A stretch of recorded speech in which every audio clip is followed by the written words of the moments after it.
દિલ્હીમાં છેલ્લા ઘણા દિવસોથી હવાની ગુણવત્તા ખૂબ જ ખરાબ શ્રેણીમાં છે। આજે શુક્રવારે પણ રાજધાનીનો એર ક્વોલિટી ઇન્ડેક્સ એટલે કે AQI 384 નોંધાયો, જેના કારણે લોકો ઝેરી હવામાં શ્વાસ લેવા મજબૂર બન્યા છે। હવાની આ ગંભીર ગુણવત્તાના કારણે સર્જાયેલી આ કટોકટીનો મામલો હવે સુપ્રીમ કોર્ટમાં પણ ચાલી રહ્યો છે, જે દર્શાવે છે કે આ એક રાષ્ટ્રીય સ્વાસ્થ્ય કટોકટી છે। આ પ્રદૂષણના મુદ્દે વિપક્ષ સતત સરકાર પર આક્રોશ વ્યક્ત કરી રહ્યો છે। લોકસભામાં વિપક્ષ નેતા રાહુલ ગાંધીએ તાત્કાલિક સંસદમાં આ મુદ્દા પર વિસ્તૃત ચર્ચા કરવાની માંગ કરી છે। તેમણે પ્રધાનમંત્રી મોદીને પ્રશ્ન પૂછ્યો છે કે મોદીજી, ભારતના બાળકોનો શ્વાસ આપણી સામે જ રૂંધાઈ રહ્યો છે, તમે ચૂપ કેવી રીતે રહી શકો? રાહુલ ગાંધીએ આ હેલ્થ ઇમરજન્સીનો સામનો કરવા માટે એક સખત અને લાગુ કરી શકાય તેવા એક્શન પ્લાનની માંગ કરી છે।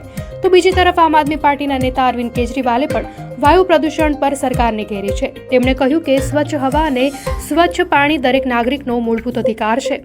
તેમણે આશ્ચર્ય વ્યક્ત કર્યો કે લોકો પોતાના પરિવારને પ્રદૂષણથી બચાવવા માટે જ્યારે એર પ્યોરિફાયર લેવા જાય છે ત્યારે સરકાર તેના પર 18% GST વસૂલી રહી છે। કેજરીવાલે કેન્દ્ર સરકાર પાસે એર અને વોટર પ્યોરિફાયર પર લગાવેલો GST તાત્કાલિક હટાવવાની માંગ કરી છે, જેથી સમસ્યાનું સમાધાન ન આપી શકતી સરકાર ઓછામાં ઓછું જનતાના ખિસ્સા પરનો બોજ નાખવાનું બંધ કરે।